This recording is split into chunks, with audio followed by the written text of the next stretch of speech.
Hello, everyone, and welcome back to another episode of the College Hoops Daily Podcast.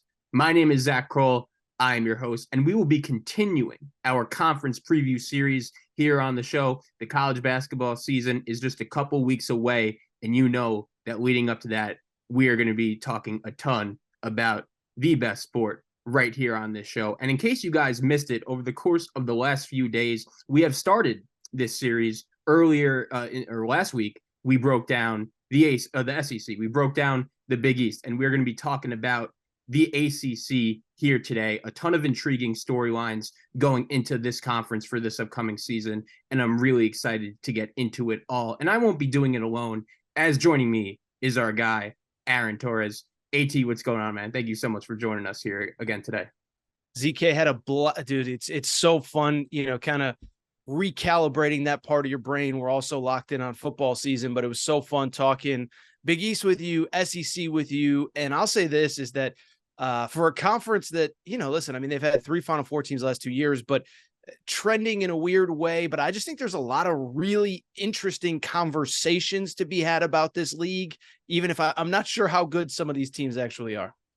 Absolutely. And I think you brought up a really good point to start. I feel like over the course of the last few days, when we did the Big East and when we did the SEC, it was great to talk college basketball again. But I feel like even within the last 48 hours, it's really hit me like, man, the season is really close to getting here. I've been looking a lot at schedules on certain days, especially for that first week of the season, just how loaded the first few days are in terms of the number of quality games. And I can't wait. I'm really looking forward to it.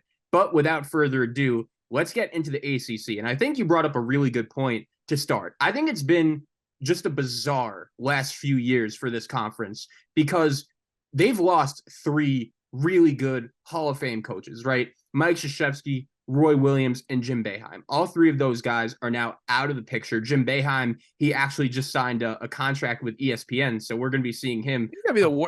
Is anyone excited to listen to Jim? Like, there is a level of, it's almost like Jason Garrett on, college football or the NFL. It's like, you have to have a certain personality to do it. And Jim Boeheim, no one's questioning the basketball knowledge, but I mean, is he going to bring the fire to the studio that you need on a Tuesday night when Kansas is playing Texas? I don't know. So I saw that. Yes. And I know there's actual basketball to talk about, but like, I mean, I know he's a Hall of Famer, but I don't, let's just say I'm not optimistic that he'll be winning any Marconi awards or anything like that.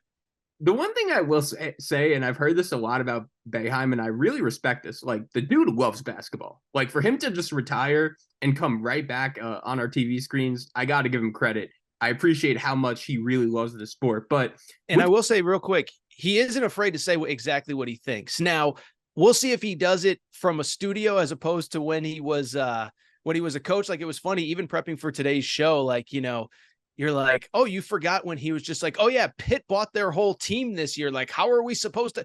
You're like, stuff like that happened like twice a year when Boeheim was like, so maybe that's a good point. He loves basketball. He's not afraid to say exactly what's on his mind. He's not, maybe the inflection won't be there. It's not going to quite be Dickie V or, whoever Fran Fraschilla, but the best analysts aren't afraid to say exactly what's on their mind. And at least when he was a coach, Boeheim wasn't afraid to do that. Exactly. And with this league, I find it interesting too. I remember around 2013, 2014, when we hit the last conference realignment and the ACC added Syracuse, they added Louisville, they added Pitt, they added Notre Dame. And I remember when they made those moves, I remember thinking like, man, this is about to become just a basketball super conference. Now, I know they lost Maryland during that time as well, but I just thought you have Duke, you have North Carolina, 2 classic programs. You also had Virginia. That's when they really started to come on. But over the course of the last few years, it's really felt like an underwhelming conference. Now, in each of the last 2 NCAA tournaments, they've only gotten 5 teams in. And in a conference with 15 teams, that's not a ton, especially considering how successful they were when Duke was winning a national championship in 2015, when North Carolina was winning a national championship in 2017. But it's an interesting dynamic because even though they haven't had a ton of NCAA tournament teams in the last few years, just based on the overall number, again, just 5-5 the last 2 years, they have had some really good tournament moments and teams make some tournament runs that not a lot of people saw coming. Miami They made the Final Four this past year as a number 5 seed, and they easily could have lost in the first round to Drake. They were really on the ropes late in that game. And that's what makes this sport and the NCAA tournament just so bizarre and so great at the same time. And then 2 years ago, we had North Carolina, after really an underwhelming, what felt like an underachieving regular season. They come out of nowhere and make the Final Four. You also had Duke in the Final Four that year. You had Miami make the Elite Eight. They've now gone to back-to-back Elite Eights in the Final Four. I just think it's a very bizarre way that this conference has gone the last 2 years. And to be honest, sometimes I don't really know what to think of it. No, first of all, I agree. And it's interesting. I think part of my belief, first of all, I don't, it feels like, first of all, it feels like, I don't know how to say this delicately, but if you look at, say, transfer portal recruiting, right? And most transfer portal players, if you kind of do the homework, it's more of an NIL based thing. And, obviously older players, they might not be great professionals, whatever. And this is a league that really, I guess North Carolina has been pretty good in the portal, whatever, but Syracuse up until this offseason, Louisville, whatever. The point I'm trying to make is most of those best transfers are going to the SEC, going to the Big 12. And it feels like from a commitment perspective, those leagues are ahead. The Big 10 financially is just fine. And I really think more than that, though, to me, I think it's that second tier. It's, we just talked about Syracuse. I think it's been very surprising to me to see that you have a situation where North Carolina and Duke are generally pretty good. I know North Carolina we'll obviously talk about here momentarily, but both those programs are pretty good. But Syracuse, you expect to be a top 25-ish type team throughout the course of the season. They haven't been anything close to that in essentially a decade, like you said. Louisville has not been that the last 5, 6, 7 years. Wake Forest has had its moments throughout time. They haven't been that, although I think they'll be good this year. Georgia Tech has had their moments. So it's like, I think what struck out to me is two things. Is one, that second tier is taking a step back. And I do think part of it, again, is the commitment by these schools. And I was thinking about this, and I probably should have paired it with the NIL thing. But I mean, think about this, Zach. I may have mentioned this somewhere else, but I have been thinking about it. I think you can argue the top 4 programs in this league are probably North Carolina, Duke, Syracuse, and Louisville. Am I missing? Those are like the top 4-ish, right? And maybe make an argument for somebody else, whatever. Why I bring it up, all 4 of those schools in the last 2 off seasons, or 3 off seasons, I guess, have had a coaching change. And all 4 schools went with a first year, someone that had never coached college basketball before. Okay. I guess in theory, Hubert, whatever, you get the point that I'm trying to make. I'm all over the place right now, so forgive me. But the point I'm trying to make, top 4 programs, North Carolina, Duke, Louisville, and Syracuse, 4 of the premier programs. They've hired young guys without experience, never been a head coach before. That's kind of jarring when you think about the SEC continuing to be committed and bring in, all the guys that they've brought in. The Big 12 has obviously had a level of commitment when it comes to coaches, poaching a Jamie Dixon type 3, 4, 5 years ago, whatever it was now. So when I think about the SEC going out and getting the Eric Musselmans, the Bruce Pearls, the Rick Barneses, the whatevers, and then you have the top of the ACC all hiring first-time head coaches, I think that's the thing that stands out, and it's jarring as to why that upper echelon has, for the most part, struggled. Although, as you said, there's been a couple good tournament runs in there. That's a great point, I think, that I hadn't even really thought of. We know in today's game, today's era of college basketball, just how important the transfer portal is, along with the coaching carousel. Like, we talk about it all the time. As soon as the final buzzer goes off in the national championship game, the offseason literally starts. That's a big reason of just how much the sport has changed over the course of the last few years. And that mainly is the coaching carousel and the transfer portal starting even before that final buzzer ends, honestly. And that's a really good point. Like, why aren't, especially the top teams in the ACC, but even the teams towards the middle, like, why aren't they in line with the SEC and the Big 10 when it comes to some of the top transfers and the coaching carousel too? I remember just being very surprised. Like, man, North Carolina, they're really going to replace Roy Williams with Hubert Davis. Yeah. And I didn't know a ton about Hubert at the time, but I just expected, man, they're North Carolina. They're going to go after like Jay Wright or just some of the other top candidates in the sport. Louisville, the Kenny Payne hire made sense to me at the time. We're going to get into that a little bit later in the show. And Syracuse, Jim Boeheim, I kind of felt like we all knew this had to be the end eventually, but they didn't even really look for another outside candidate. They just gave the job to Boeheim's top assistant, Red Autry. So, yeah, I think that's a really good point that I haven't really heard spoken about a lot. The fact that a lot of these top programs have had the opportunity to make major moves, whether it's in the transfer portal or the coaching carousel. And I don't want to say they've underwhelmed. They've just went a little bit more of the conservative route, playing it a little safer, which is very interesting. Yeah, I mean, two quick things. One, I guess this is and I say this as a UConn alum, it's the gift and the curse of having a legendary coach, is that they have kind of say whether you want them to or not and who replaces them. And I do think part of why Roy Williams waited really until early April to make his decision was so that his guy could be placed. You read about the Duke stuff. It felt like Duke's administration kind of wanted somebody who was established, a Tommy Amick or whatever. But I do think it's interesting, and maybe the parallel wasn't even the SEC. Maybe that wasn't the right example, but look at the Big East the last two off seasons, right?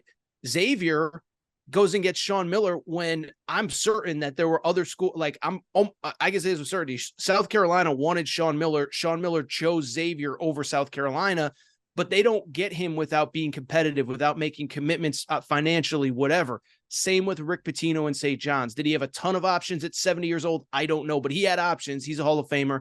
And obviously we can agree or disagree on how good Ed Cooley will be at Georgetown, but Georgetown swung for the fences. So maybe that's even the better parallel of Big East, Catholic schools. It's not as though they're these huge state schools with a ton of money and a ton of TV money, but St. John's got tired of losing. Xavier got tired of losing, and they really haven't lost much over the last couple of decades. Same with Georgetown, et cetera. So that's probably the better example of schools in another conference being all in, as opposed to the ACC, which, by the way, it's not as though all of them have failed. Hubert Davis made a Final Four. John Shire, obviously, I thought had a pretty good first year, and they should be pretty good this year, at least I think so.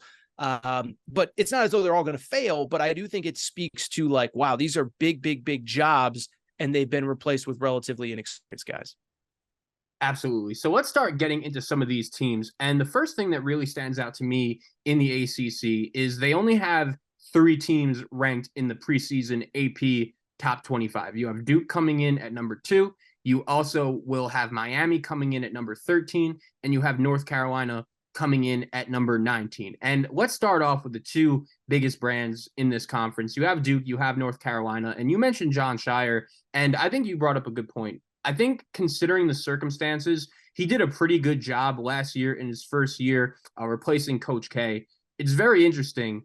Duke started 4-3 in the ACC last year, but they ended 13-3 in their final 16 ACC games, and that included a run in the ACC tournament, which they won all 3 games. They took home the conference tournament title. And considering the roster he had, we knew going into the season it was going to be a very young roster with not a ton of experience. And I think for all the ups and downs they suffered, especially early on, I remember watching them against Purdue in the PK 85. That was really when Purdue, they peaked. They were playing their best basketball during non-conference play, and they got blown out in that game. They also lost to Kansas on opening night in the Champions Classic.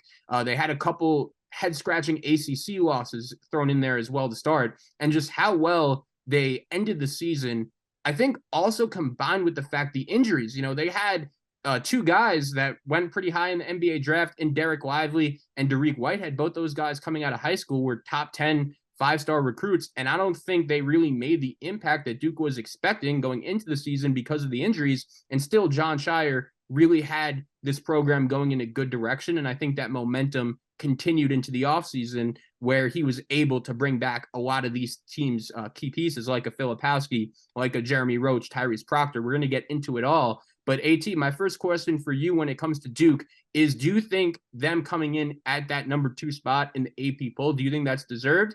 And what are your thoughts going to the season with this Duke team? Yeah, it's funny. I mean, if I had, I don't vote in the AP poll. If I had a vote, I would actually vote them number 1. So deserved, can Duke be underranked at number 2? And then, of course, naturally, most people think Duke is always overranked. So that there's that element of it as well. Yeah, listen, I'll say this, man. I know, like, everyone likes to poke at Duke and whatever, make fun of them. But like, I sit there and look at year one. First of all, even going back to the the retirement tour for Coach K, like people made fun of it, whatever. It was put in place so that Jon Scheyer had a full year to acclimate, a full summer to go on the road recruiting as Duke's head coach, even when he was still an assistant, and really essentially line up 2 recruiting classes, the one that played last year at Duke, and then of course the one that's going to enroll this year that was largely committed, 2 summers ago, whatever. So I actually think the retirement tour worked about as well as it could. And then I will give credit to Jon Scheyer, because like you said, they really dealt with a lot of injuries, guys in and out of the lineup. And by the end of the year, they were a really, really good team. I mean, let's not forget, we talked about this on the SEC show, but like, Tennessee kind of punked them in the tournament, but let's not forget that in that specific region, it kind of felt like things were lining up nicely. People were talking about like, oh man, Duke's going to make a nice little run here. Obviously if they had beaten Tennessee, they would have played whoever, in theory, maybe I think that was where Purdue was supposed to be, whatever. So the point I'm trying to make is like, it didn't start well, but I think a lot of it was injuries. He actually impressed me in year one. And then, whether it is because of NIL, whether it is because of whatever, to retain those guys, because this is a retention sport. It's an older sport. You look at all 4 teams that were in the Final Four last year, had a lot of pieces come back from the year before. So for them to get back, whatever it is, 4 of their top 5 scorers, Filipowski, Roach, Proctor, and Mitchell, I think are 4 of the top 5, if I'm not mistaken. He's done just about everything right. But now we'll see what it's like with the pressure of the preseason expectations on both him and the team. Definitely. And I think it's interesting too. I don't ever really remember a situation like this where Duke is bringing back a team like this filled with guys that were this highly regarded coming out of high school. I remember like never happened. Exactly. Like I remember kind of early on in the 2010s when Coach K really started building his teams around the one and dones, the Jabari Parker, the Jahlil Okafors of the world. And kind of before that, Duke was a veteran team filled with continuity. But really, since Coach K kind of shifted his recruiting mentality to going after the one and dones, they haven't really been in a situation like this. And you have to give Jon Scheyer credit for that as well. I know they lost 2 guys, like I mentioned, in Whitehead and Lively early to the NBA. But if you were to tell Jon Scheyer that going back to the start of last year, that he'd be bringing this much production back, plus a pretty solid high school recruiting class coming in this year as well. They also will return Ryan Young, a good veteran piece from last year's team. I agree with you. I probably would have had them number 1 in my top 25 going into the season. And I definitely think they're a deserved favorite going into this ACC. Yeah, one last thing on that. I'll be curious if in this, I don't know if this was the pitch from Jon Scheyer, but I think probably in this NIL world that we live in, I'm sure Duke's players are being very well taken care of, as they should be. That's what the rules allow. But I think that was probably what his pitch was, hey, you can go maybe be a 2nd round pick, late 1st round, whatever. But you can come back here. You're not coming back for nothing. And you can develop at your own pace. You can play another year of college basketball. I know everybody likes to make fun of college basketball, but it's probably really fun to be a basketball player at Duke. And so I am curious, like on a national scale, if that is something that kind of becomes a thing. I mean, you're never going to retain the top NBA draft guys, but those guys all probably would have gone in the 2nd round, except for Jeremy Roach. Like Proctor would have gone in the 2nd round. Filipowski maybe would have gone in the 1st round, but it's like, come back, mature at your own pace. You're going to get paid. You're going to get some money. I'll be curious because we're seeing that a little bit in college football right now with a Michael Penix, a Bo Nix, a whoever, guys that could have been 3rd, 4th, 5th round picks last year coming back. I hope that's the case with college basketball. I think it's going to be, and maybe this Duke team is kind of the first iteration of that, where guys that are maybe a 2nd rounder that are going to have to grind their way through the G League, they say, you know what, let me come back for another year, make some money and play college basketball and hopefully improve my pro options, my pro future. One last thought on this Duke team for me as well. I just wanted to say I was super impressed with Kyle Filipowski and just his overall game last year. I know he was a super highly touted freshman coming out of high school, but man, he averaged 15 points, about 9 rebounds per game last year, was pretty efficient from the field as well. And I think he has a very legitimate and reasonable case to say, you know what, like he should be, I guess, the favorite for preseason player of the year. But one story I wanted to hit on from the offseason, he dealt with a little bit of injuries last year, and it turns out he got hip surgery over the offseason. And that's a big question. I know that last year he was a great player, and going into this year, he should have very high aspirations. But does that worry you at all? The fact that really the best player on this team, and maybe even one of the best players in the country, had some pretty major hip surgery over the offseason. I think it could work one of two ways. I mean, it could worry you, or you could say that dude wasn't playing anything close to 100% last year. I mean, and that was maybe part of the reason why he came back. But I'll give you an example that I know you'll appreciate because I know you love this guy. But, Jaime Jaquez at UCLA 2 years ago was basically, I think, playing on like a really messed up ankle. And then he hurt his other ankle in the tournament. And that was part of the reason why I think he came back last year. And it really it allowed him to get healthy and obviously improve his draft stock. He was a first-round pick of the Miami Heat. But I just bring it up only because, like, maybe Filipowski, maybe you're a little worried about him going into the year, or maybe sit there and say, that dude put up those numbers on a bad hip, and now he's healthy. Like, let's see what he can do this year. So I have no reason to think it's going to linger into this year. Maybe it will. I haven't read anything. Maybe I missed a story or a narrative or something.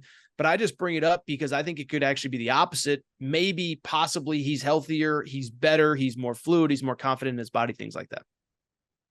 All right, so let's get into Duke's rival, the other team. Really, I know there are 4 teams in the ACC in so many Carolina, but let's get into it. North Carolina and Hubert Davis, right? I think, to me, and I remember when we did the Big East labeling Villanova into this category as well, but I think North Carolina is one of the more fascinating teams in the country going into this season, because I look at their offseason, right? And I think Hubert Davis did a pretty good job. Yeah. I think it's still up in the air, like, what the deal really was with Caleb Love. And although I don't think it's as easy to say, oh, they got rid of Caleb Love and that's going to solve all of their problems. But at the same time, something was up with this team last year. We remember going into last year at this time, they just had so many expectations. They were fresh off the Final Four run. They were a deserved, I think, #1 team going into the season, considering they brought just about everyone back. They added Pete Nance, but it just never clicked. And it got so bad that North Carolina became the first team in the history of college basketball to enter the season as the #1 ranked team and then go on to miss the NCAA tournament. But with that being said, again, I like their offseason. I think the additions of Cormac Ryan and Harrison Ingram, 2 guys from the transfer portal, were 2 pretty good adds. And I think they fit in pretty well with their top 2 returning studs in RJ Davis and Armando Bacot. But the thing is, it's not like North Carolina hasn't had a ton of talent over the course of the last few years. And Hubert Davis, I want to like him. I want to root for him. I think he did a really good job getting his team to buy in 2022 during that Final Four run. But the harsh reality is, since Hubert Davis has been on this job, that one run, that 1 month of March a couple of years ago, is really the only great month that he's had on the job. And I have a very hard time trusting him going into this year. And I have a very hard time saying again that, oh, this team just got rid of Caleb Love and it's going to solve all their problems. All right, so let me dive into all that because I think you're right on pretty much everything. So first of all, my stance all summer has been really 2 things. One, he did about everything that you could ask of him. You referenced all of it, but you get, first of all, I think it's important to note, like, you retain a couple really good players in Bacot and RJ Davis, right? And that's something that I do think is a little bit of a positive. And I know they weren't great NBA draft prospects, but if the program was falling apart and they hated playing for him in the portal era, they could bounce or they could go pro or whatever. You referenced all the transfers. Elliot Cadeau, 5-star freshman, is coming in as a reclass kid. So you retain players, you got transfers, you got a 5-star. That's all great. I also think everything that you said about Caleb Love is true as well. I have said on my show many times, I don't know if it's true or not. We're going to find out. But this offseason was basically framed as, and that nobody said it publicly, but you can kind of tell by the way things went. The offseason was framed as everything last year was Caleb Love's fault, blame him. Because, again, you retain basically the guys that you wanted to, and, it seems that way. And it got out that he wasn't really welcome back. I think they said it was best for all parties to move on, but it became clear he wasn't welcome back. So I will say, it's not even like a take, like, it's just a fact, is like, it's kind of show me time for Hubert Davis, right?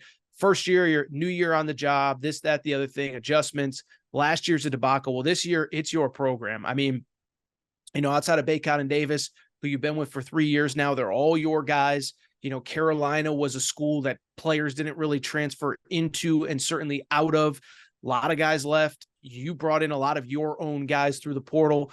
And so there's no doubt about it. It's go time. Now, what I will also say, I'm drinking the Hubert Davis Kool-Aid. I have convinced myself it was Caleb Love's fault. And I'm kind of being facetious, and I don't mean to be mean to a 21-year-old kid, but like, I have convinced myself that the talent is there, that the chemistry will be better, and that this team will be better. So I'm buying. I think they were 21 in the first AP poll. I have them a little bit higher.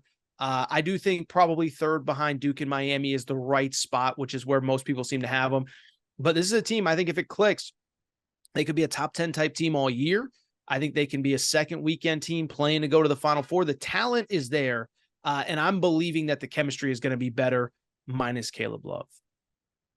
Yeah, I think you made some good points, and I could definitely see that being the case, but I don't know, man. Like, I don't know if I could fully just buy into the offseason narrative that you said. Like, oh, Caleb Love's gone now. Everything's going to work. Like, based on what I've seen over the course of the last 2 years, I just don't know if it's that simple. And I agree. The talent level on this roster is really good. It was very important for them to bring back Davis, to bring back Bacot. Both those guys have a ton of experience playing college basketball. The kid Cadeau, I think he kind of throws I don't even want to say a wrench, but he kind of just throws an interesting twist into things, because we've both been watching the sport for a really long time, and we know how it usually goes with reclass freshmen, especially when you're asking them to play such a big role. And I'm kind of curious to see how he fits into all of this when you have a team around him really full of veteran guys that have been playing the sport for a long time. I understand it's always good to have that blend, but it's interesting because from what I've been reading about him and from what I've heard, this is a player that really likes to have the ball in his hands most of the time. And I'm curious to see how a reclassified freshman with a coach that's still kind of unproven, although his team is very talented, I'm curious to see where he fits into the mix of things here as well. Yeah, I've seen Bacot say in interviews and stuff that Cadeau is the best passer he's played with in his time at Carolina, which is obviously a great sign. But listen, it's a cliche comment, but it is true. Sometimes, stuff gets said and it's not true, but this one is. Young, reclass guys generally do struggle, and especially at the point guard position. I mean, you can go on and on through all the years. We kind of know the names.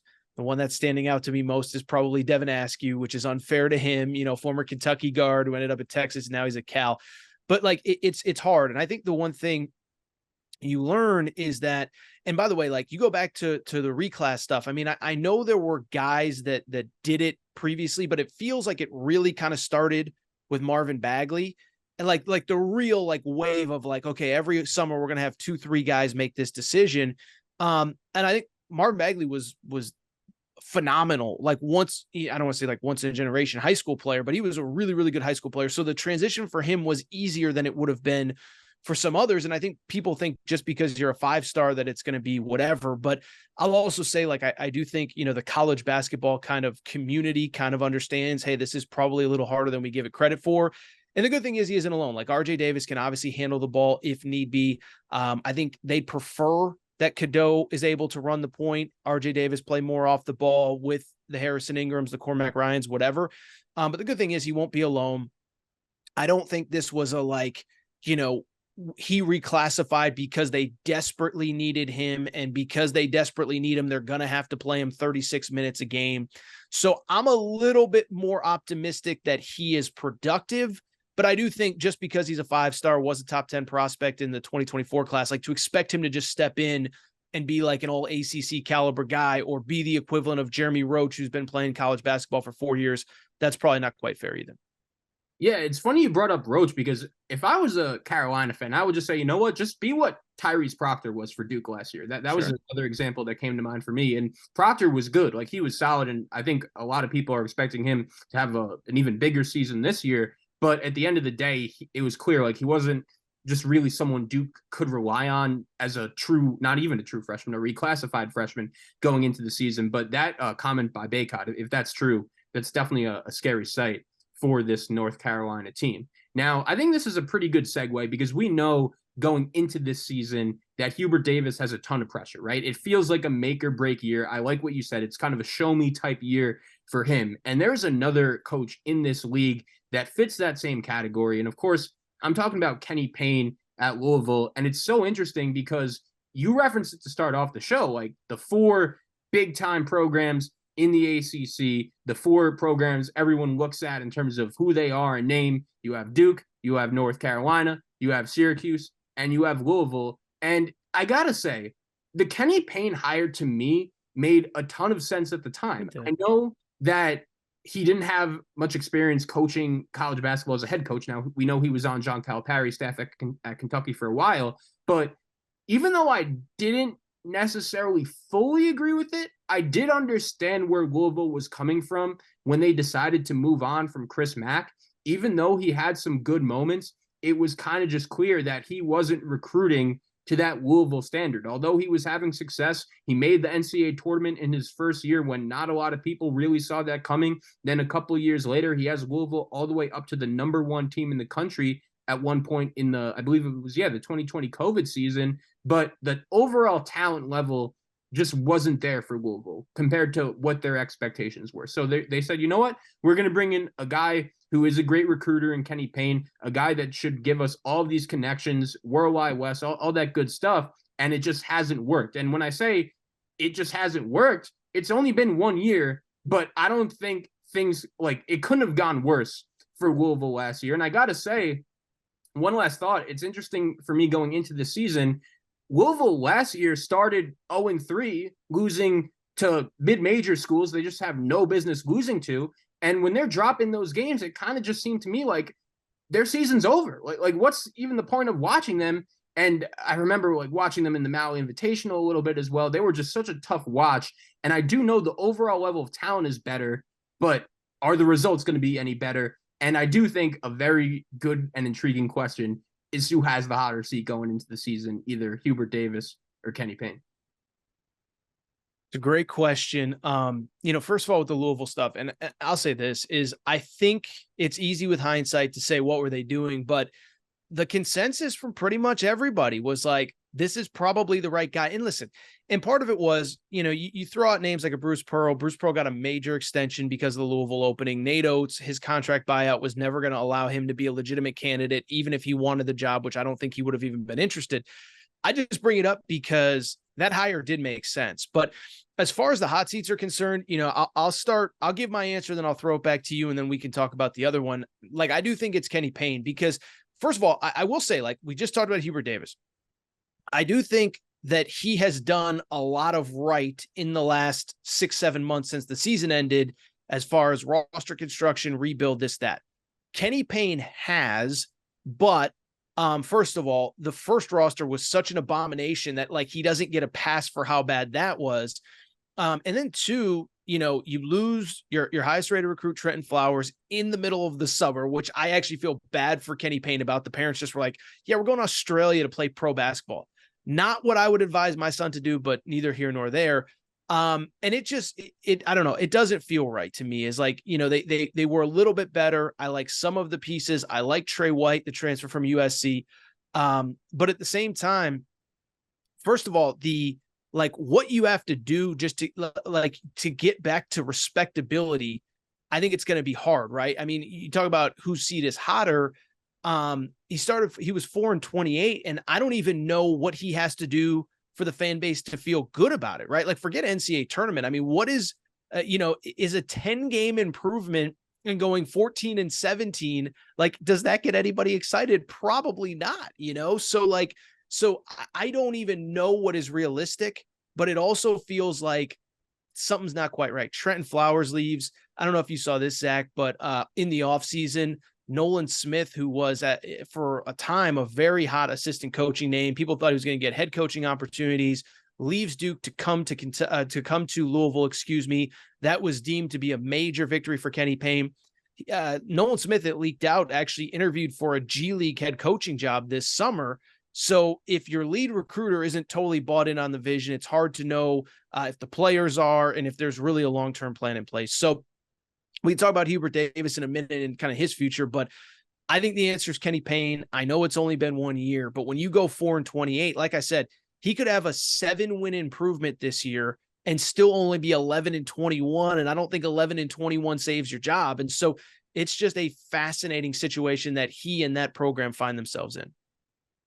I'm just sitting back here. Like, I just don't know how things got this bad this quick. Like, it doesn't. Can I jump in? Yeah. That first portal cycle was an abomination. Like in the portal era, and you take over and and by the way, I know that he'll say and others will say, oh, the long-term NCAA investigation did them in. Arizona never missed a beat during that entire NCAA investigation. They changed coaches too. So if you want to say, oh, well, Kansas won a national championship while they were under investigation, they had the same head coach. Arizona, Sean Miller rebuilt it twice. He rebuilt it with Nico Mannion and Josh Green in 2020, and then he rebuilt it with the international kids. Then he handed it over to Tommy Lloyd, and Tommy Lloyd maybe potentially even took it to another level in that last year and certainly has had success since. So, one, don't tell me it's the NCAA stuff. When I knew that they were probably in trouble was that first portal cycle. Like it's the portal era. Everybody's recruiting the portal, and your big get in the offseason, your first season is Brandon Huntley Hatfield. Like respectfully, shout out BAHH. You know, those Vols fans listening know exactly who he is, but it's like, this was a guy that wasn't even on the court for Tennessee. And, you know, and again, it's not like you're Kentucky and 4 of your starting spots are already settled, or Duke, and you really don't have any playing time. There was playing time to be had. You're supposed to be a good recruiter. You hired a staff full of good recruiters and you couldn't get anybody. That's when I knew it was bad. And so, you know, we could talk about X's and O's. I'm not the guy that criticizes, you know, out of bounds plays and stuff like that. But like, I just think it's a talent accumulation business. A large part of why you were brought in is because supposedly you are an elite recruiter. And that first portal cycle was just a total disaster. Right. And say what you want about Chris Mack. I know his tenure there was a little bit underwhelming, but at least he fielded competitive teams that have success, you know? And you thought that when they moved on from him and brought in Kenny Payne and Nolan Smith, it's like, oh, okay, these guys recruiting-wise are just going to take things to a whole new level. And it's just been the opposite. And if you're a Louisville fan, it's very hard to have a ton of hope going into this season because, like you said, they could have a 10-win improvement, which is not easy to do, and they should be better just based on the overall talent level. But this is Louisville. You know, this is one of the best programs in the sport, and that's not good enough. So I don't really know what you could say, like, okay, if Payne wants to keep his job, they have to reach this. I don't have, usually I'll have like a pretty good idea of what that benchmark is, but there's nothing clear. Well, and I was going to say too, and I think this is interesting, and this is a question maybe from my buddy Nick Coffey, who hosts radio down in Louisville. I think there's a difference between like, what does he have to do to retain the job versus what does he have to do to really build like confidence in the fan base that he could long-term be the right guy, right? Because maybe he does win 10 more games and they go 14-17 and he sells, hey, we won 10 more games. It's a 10-win improvement from last year. But if you're 14-17 going into year 3, is the fan base really believing in you, or did you do just enough to justify keeping your job? So that's another kind of interesting conversation. And that's one that bluntly, like you said, I don't think there's an easy answer to. Like, I guess if there's a silver lining, it's like, if you're going to be bad, really bottom out like they did so that you can then sell, hey, we went 14-17, baby. It's nothing but rainbows and sunshine. Everything's on the way up. But I don't know. I really, and again, I might have to give my buddy Nick Coffey a call, who hosts radio, after this, because I am curious, like, what would have to happen for the Louisville fan base to have confidence that this is the right guy? I don't know. You know, like I said, he had that like sort of moment in the spring where he got a few guys and there was a little bit of excitement, but then you lose Flowers, Nolan Smith interviews for another job, and it just feels like there's no juice to this program right now. Looking at Louisville's schedule in the non-conference portion to start the year, it's interesting. I'm guessing Kenny Payne did this on purpose. He set it up this way, but it's not too difficult of a non-conference schedule. They will be at Madison Square Garden in mid-November for a 4-team event. This is interesting. It's going to be Louisville, Texas, UConn, and Indiana. So it's going to be interesting watching Louisville against any of those 3 I think teams. they start with Texas. I could be mistaken because I think UConn opens that event with Indiana. So I think they start with Texas, which I don't know if that's winnable or not. I don't like Texas this year. We'll do our Big 12 preview later, but just because I don't like Texas doesn't mean that Louisville's beating them. So yeah, like you just compare those three teams and it's not really close. And then you have some interesting, somewhat challenging games against mid-major teams, New Mexico State and Bellarmine, who beat them last year. And then they'll go to DePaul, and then the big one against Kentucky on December 21st to end things. I think we mentioned that in the SEC preview. Like, doesn't count. Doesn't count as a big game for Kentucky. Yeah. I think I'll say this. That's when you know it's bad. I think Kentucky fans actually feel a little bad for Louisville fans. And maybe I'm dead wrong on that. I don't want to speak for all of Big Blue Nation, but I think there's at least a percentage, like, one, KP helped us to a lot of wins. You know, we want him to be good. And then two, we just want our rival to matter. Like, we want that game in late December to mean something. So I could be wrong. They could be reveling in just how awful this team is. I don't know. But it's an interesting conversation. By the way, that's also my favorite Louisville theory, which I saw, you know, they have that like message board geniuses Twitter account. It was like Kenny Payne's a deep plant for John Calipari to sabotage the program. Like, I think that one came out about, you know, mid to late December last year when Louisville was like 1-9 to start the season or whatever. It's so funny too, because it seems like such a long time ago when Calipari and Chris Mack were beefing. That I remember that game. I think Mack's first year going in. Like, yeah, that seems like a really long time ago. And I agree with that sentiment. Like, I just want Louisville to matter. Like, the sport is better when they matter. I'm still somewhat stunned again how quickly things have just kind of spiraled out of control, and it just really doesn't seem like this program is that relevant right now. And it's wild because I thought it was going to be the opposite effect when they brought in Kenny Payne. We didn't necessarily know how much he was going to win, but we thought, okay, he would at least be bringing in some big names to draw some attention on the program at the very least. And that just hasn't happened. It just hasn't happened. And yeah, I mean, I don't, you know, listen, the world now is like a collective NIL world. I get it. But I think Louisville can be competitive in that space. I just, like you said, I don't know how it got bad so fast. And I know I cut you off and I said, oh, it's because they whiffed in the portal year one, but they just shouldn't be that bad. And so I don't know, you know, I think their AD is praying that it gets turned around. I don't even know who would be a logical candidate for that job if it opened up again. You know, it feels like they're paying a lot of buyouts to a lot of, I mean, I guess maybe that's mostly done with Chris Mack and, you know, they owed Petrino some money for some years there, but yeah, I don't even, like I said, I think it's the most interesting question is like, I don't even know what he needs to do to like keep his job. It's kind of an interesting question when you actually think about it. Yeah, and I'm curious to see how they do again during non-conference as well. I think Kenny Payne definitely made it out. That's what he was expecting. Like, just when he was putting the schedule together, he just wasn't trying to collect that many losses to start off the season. But we hit on this program earlier in the ACC preview, and it's interesting because I think Syracuse is in a fascinating spot because, and you kind of opened my eyes to this, right? It really felt over the course of the last few years that they were just underachieving with Jim Boeheim, and it was time for him to go somehow. The guy was just at Syracuse forever. And now they bring in Red Autry. He moves up a spot to the head coach position. And to start off, it's always interesting, too. We spoke about it with Jay Wright and Kyle Neptune, that transition at Villanova. When you have a legendary coach and he brings in one of his top assistants to take his spot, is there a philosophy shift at all, especially when it comes to recruiting? And Syracuse, it really felt like Adrian Autry. He was more active in the transfer portal. They bring in a former five-star recruit in J.J. Starling from Notre Dame. He's going to go along with Judah Mintz, who played at Syracuse last year. He was one of the more important decisions over the offseason during the NBA draft cycle. It really felt like that was kind of 50-50, whether he was going to come back or not. He had some really good moments last year, especially in ACC play. And Jim Boeheim last year, he did bring in a pretty solid freshman class that had some moments, and I'll give Autry credit for getting all of those guys to come back. So even though they have a new head coach, there is some continuity here,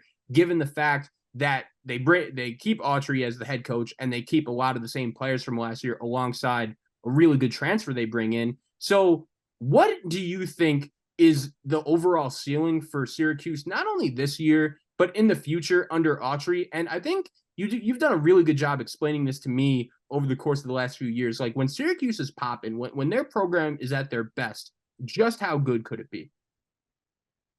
Well, yeah, this is a take that I've had for several years now. And, growing up in the Northeast, I've been to games at the Carrier Dome when Syracuse was a top 10, top 15 team. And I've said this a million times. So if people have heard me say it, forgive me, but it is as unique of a home court as there is in college basketball. And I will argue that when there are 30,000 people for a Syracuse game and Syracuse is good, it is as tough of a place to play as anywhere in college basketball. And so, as for people who probably know, but might not, like I did go to UConn. So I think everybody thinks, oh, UConn, you want to see Syracuse fail. It's like, no, I want to see them reach their potential because that's an awesome place to watch games.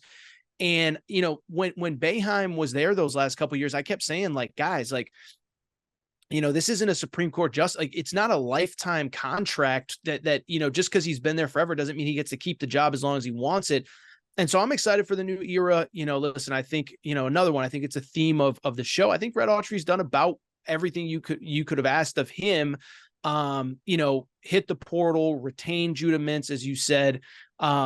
He's been very open that, the zone is not here to stay, which I think is what Syracuse fans want to hear.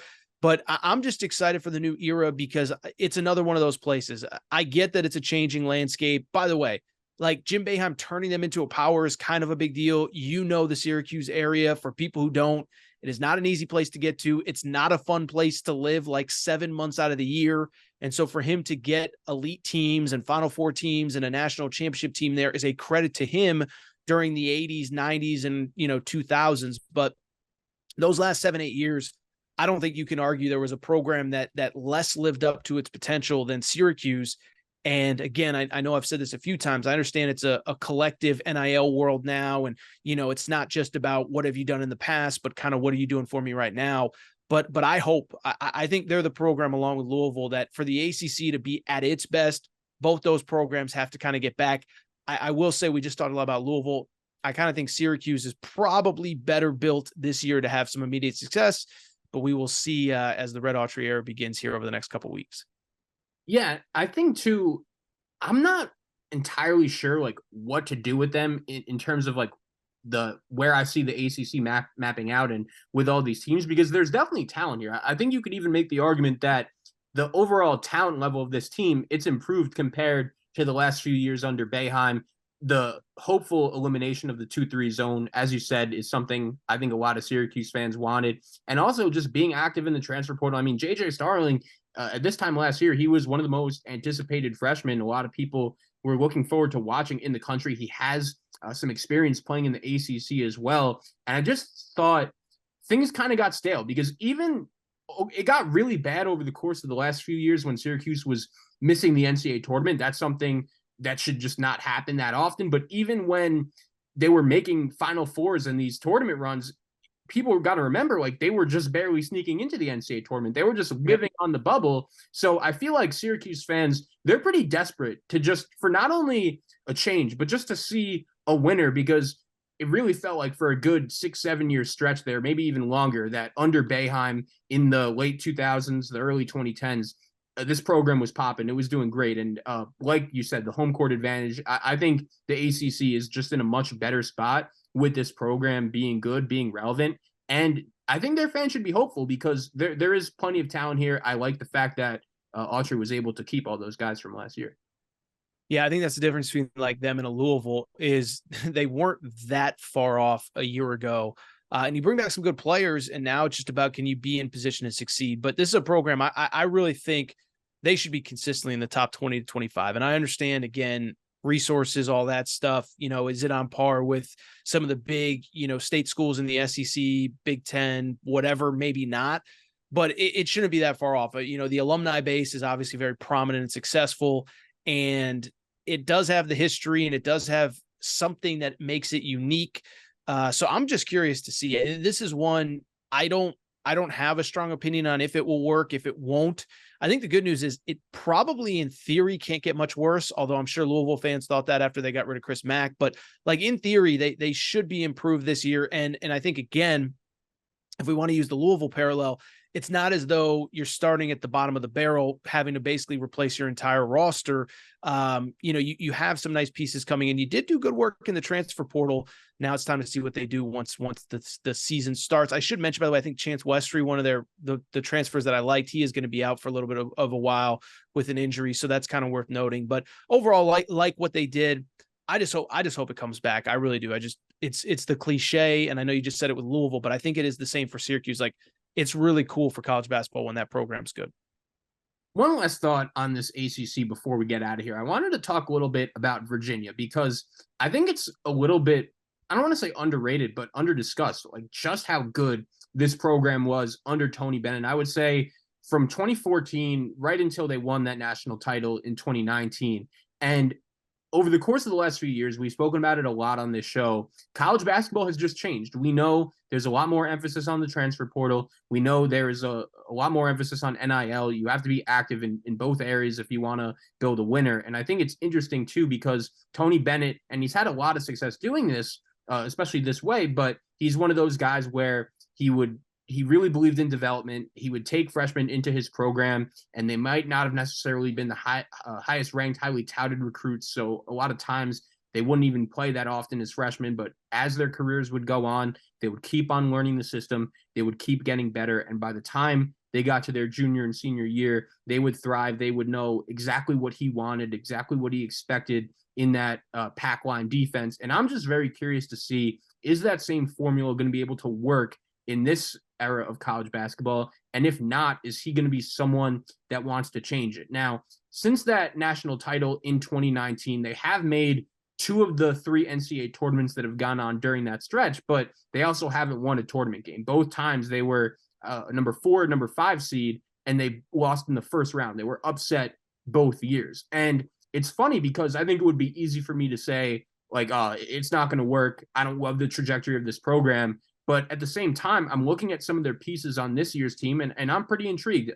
Reese Beekman is a guy that's been playing college basketball for a really long time. He's someone that knows exactly what Tony Bennett wants. He's kind of your prototypical Virginia player. And then also last year, they actually had some younger players show some nice flashes that had me really encouraged and intrigued going into this year. The one name that comes to mind there is Isaac McNeely. I think he's going to be one of the better players, just a sharpshooter, one of the best shooters in the ACC. And Tony Bennett is a really good coach. Like, he has his flaws, and we could get on him for that. But most of the time when he's at Virginia, he's winning and he's going to the NCAA tournaments. So what do you think about this program? Do you think that is a formula that could still work in today's game? And if not, is he someone you think that would be willing to change?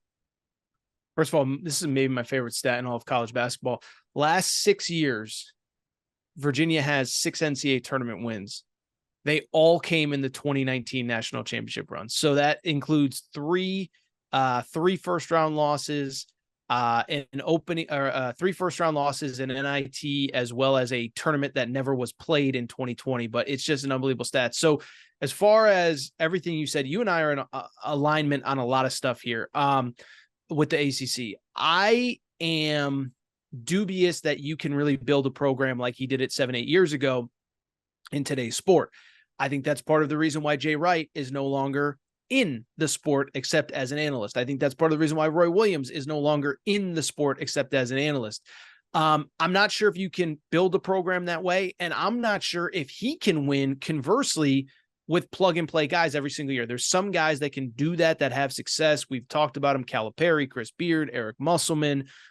There's a lot, Nate Oates, I think, Bruce, you go on down the list. There's a lot of guys that have proven the ability to be able to do it. But I'm not sure that he's one.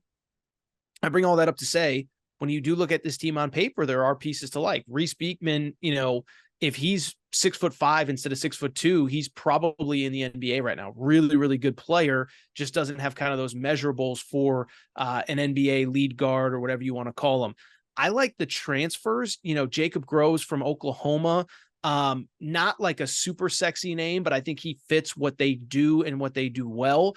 The road kid from the small school, St. Thomas, was very good, and a lot of people think he's going to fit in there very well. So I am curious what they look like. I think they can be an NCAA tournament type team, but I am also curious can you keep doing it year after year? And can you keep building when you lose players at the rate in which most college programs do? And I would just say, like, I don't have this on any sort of authority or anything like that, but like, I could just see Tony Bennett in, 2 more years saying, I've had enough. I had my run. I got my ring. It was a fun run. This isn't what I signed up for. And we see more and more guys doing that. Jay Wright was obviously a lot older, but Jay Wright did it. Cal did it. And I just don't know. Like, I don't think Tony Bennett wants to build a program that way.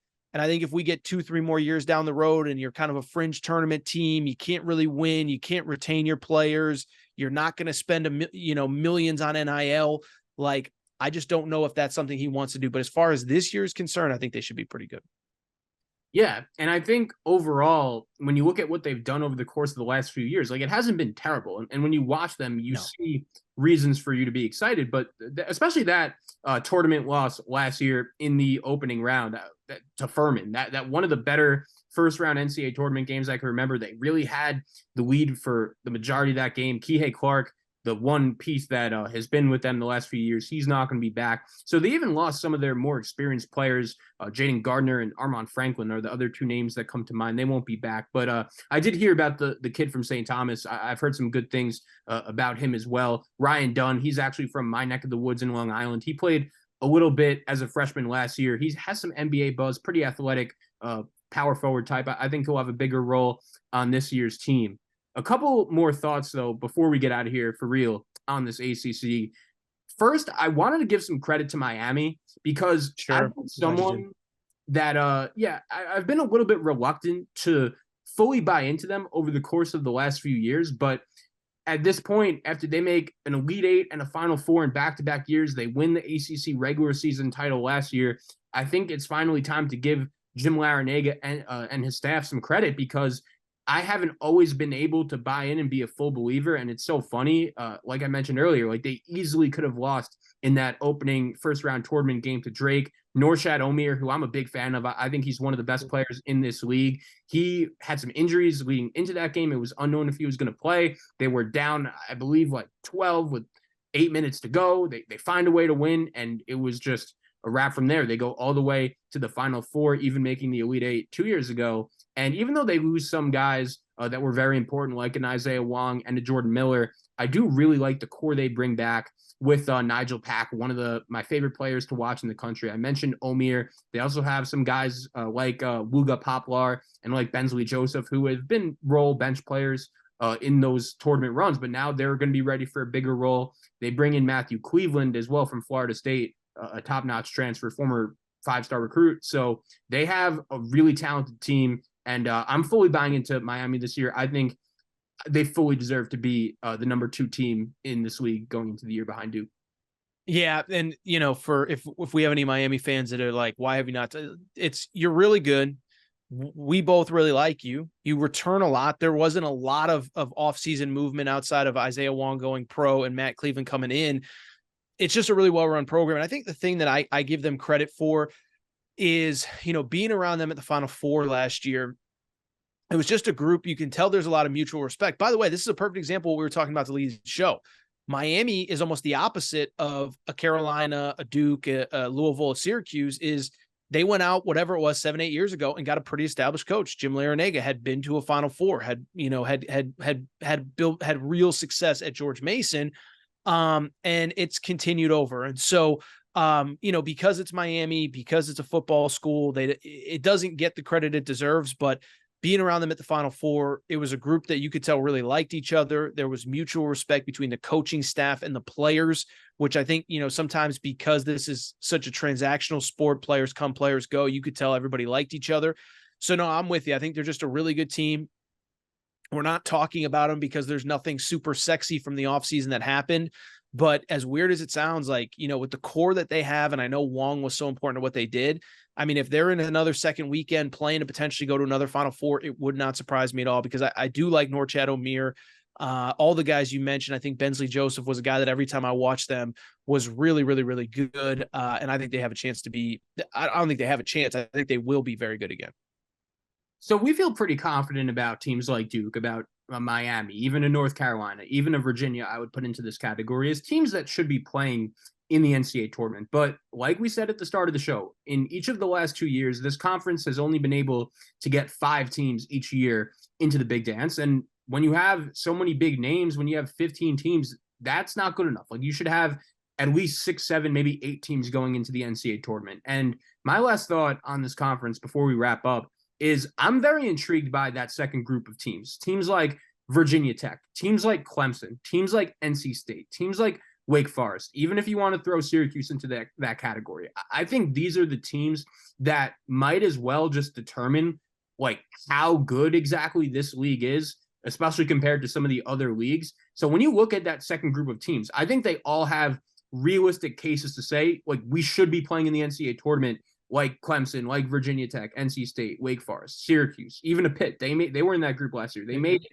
So when you look at that second group of teams, is there anyone in particular you really like, you really dislike, and what are your overall expectations? Can they kind of raise the overall ceiling of this league? Yeah, so 2 quick things. One, a team, I don't think they're a tournament team, but I think they could, in theory, be better, is I actually think keep an eye on Georgia Tech. Like Damon Stoudemire, he was at Pacific, which is like literally one of the hardest jobs to win at. And he finished second or third one year. I think it was the COVID year when the tournament was canceled. He was coach of the year, goes to the Boston Celtics. And I think they actually have a pretty nice core with Debo Coleman. I almost said Debo Coleman, the Kelly kid. Really? I like a couple of their transfers. Now, I will say Damon Stoudemire might have a little, personal life issues. He kind of got, I don't know if you saw this, but he kind of got dragged into the Mel Tucker mess, like texts were released between Mel Tucker and that young lady, and Damon Stoudemire's name may have been dragged into it. So I don't know what's going on in his personal life. People can Google that when they're done here, but professionally, I think they could be better. Don't think that means NCAA tournament, but I do think they could be better. The team that I really like, and I think you and I probably will be in agreement on this, I think it's Wake Forest, man. Like, and one Forbes, I'll say this is like, it's year 4.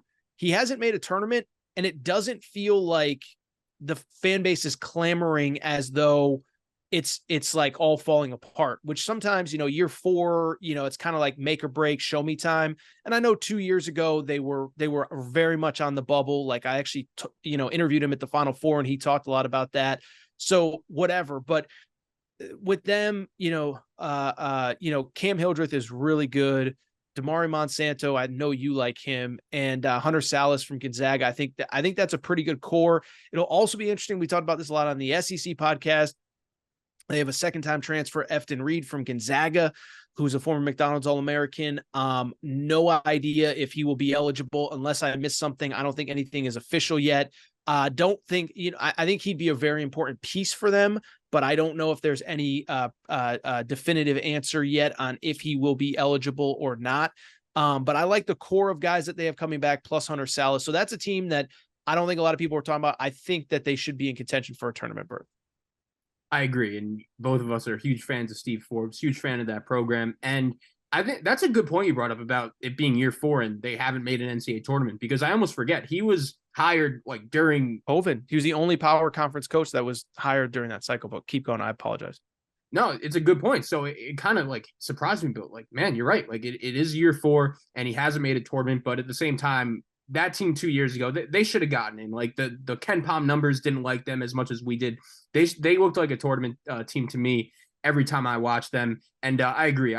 Steve Forbes, he's just so good in the transfer portal. He's known as the guy that is bringing in guys that are good, but I don't think anyone really expects them to be the best player on your team. But that's exactly what he did in each of the last 2 years with Alondas Williams and Tyree Appleby. Both those guys just had phenomenal seasons. And they have a nice group coming back, like you mentioned. So I think they're definitely a team to watch. I'm rooting for a guy, Kevin Keats at NC State. I was going to ask, what do you think? I mean, you lose T. Smith, you lose whatever. I mean, I get Casey Morsell, you lose Jarkel Joyner. I mean, he said publicly that he likes his group. I don't know. It just feels like, I think this is like year 6 for him, year 5. Haven't won a tournament game yet. It just kind of feels like it's kind of, what do you say? What's the right word? Just kind of sputtering, like the wheels are kind of sputtering. I'm looking right now. This is year 7, I think, right? Yeah, year 7. So, Year one makes the tournament. Now, in his defense, year two, they were literally the first team out of the tournament. Year three was the COVID year in which they might have made the tournament.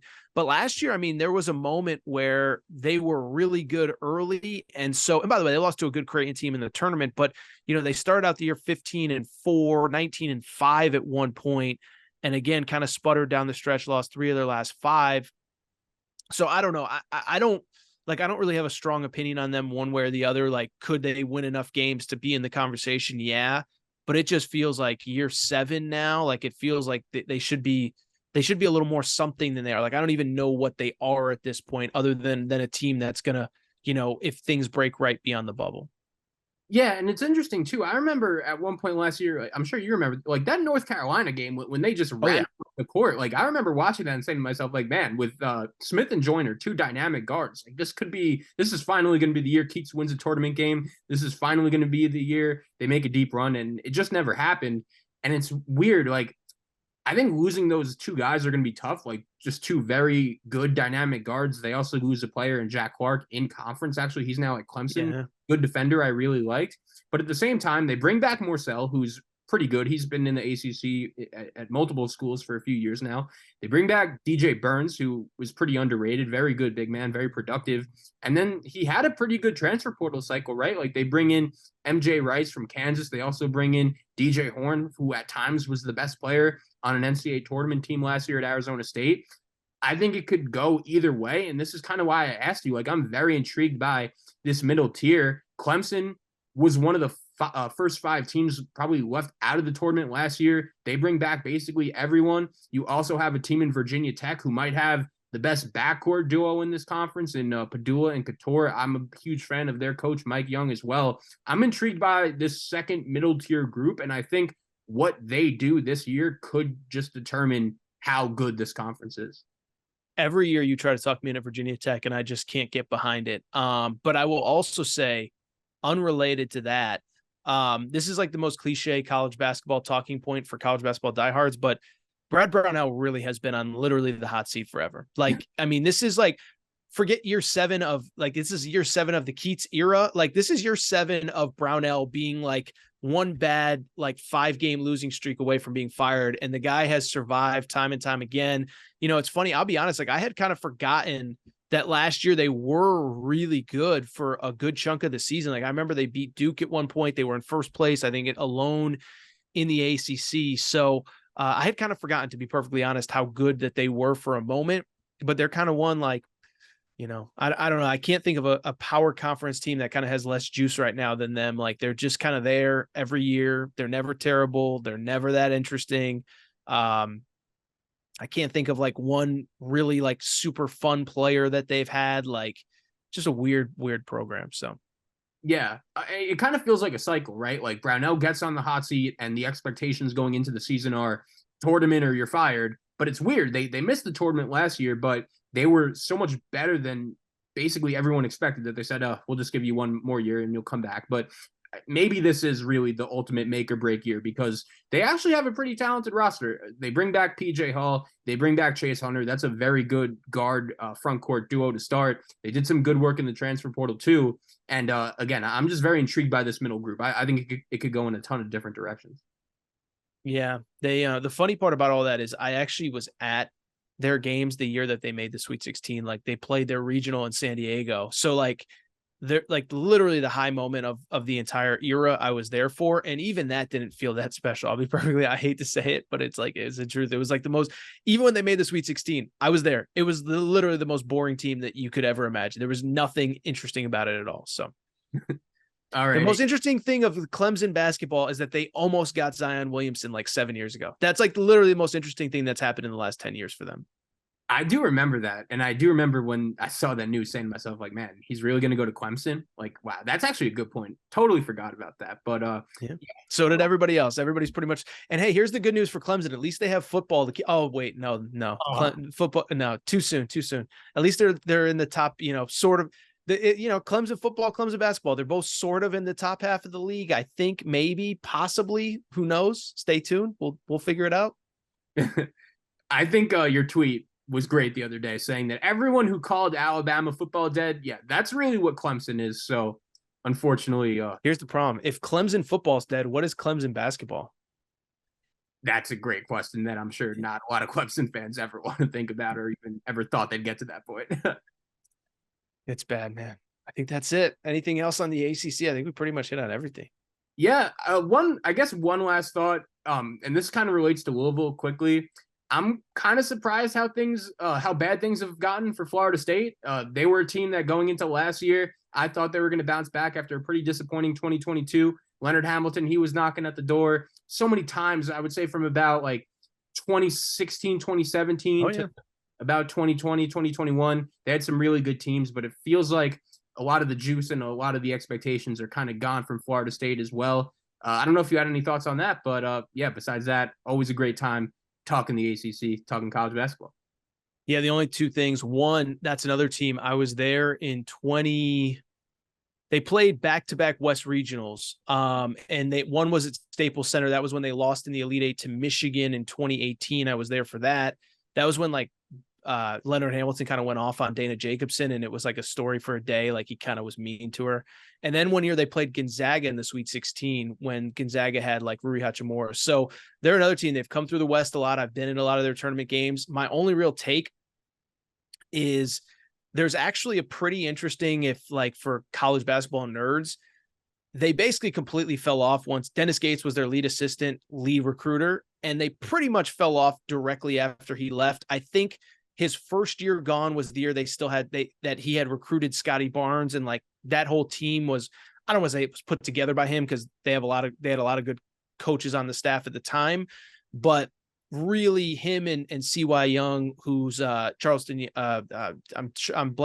Young, excuse me, CY. So Charlton Young went to Missouri with Dennis Gates, and then Dennis Gates obviously left for 2 years for Cleveland State and then went to Missouri. And it just doesn't feel like they have the same caliber player anymore.